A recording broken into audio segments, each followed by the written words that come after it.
భద్రాద్రి కొత్తగూడెం జిల్లా భద్రాచలంలో రాష్ట్ర ఎన్నికల కమిషనర్ విశ్రాంత ఐఏఎస్ అధికారి రాణి కుముదుని శ్రీ సీతారామచంద్ర స్వామివారిని దర్శించుకున్నారు. ఆలయ అధికారులు ఆయనకు ఆలయ మర్యాదలతో స్వాగతం పలికారు. అనంతరం ఆలయంలో ప్రత్యేక పూజలు నిర్వహించగా వేద పండితులు వేదాశీర్వచనం అందించారు. ఆర్జిత సేవల్లో భాగంగా స్వామివారికి అభిషేకం, పూర్ణ పుష్పార్చన కార్యక్రమాలు నిర్వహించారు.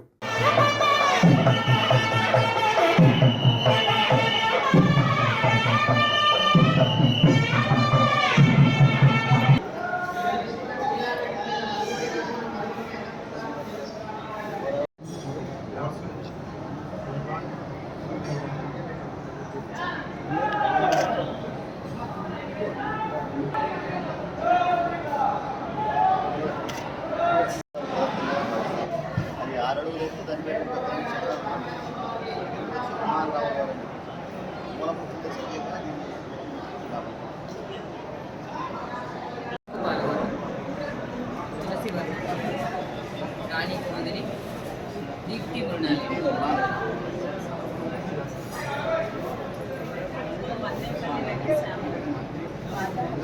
లక్ష్మీ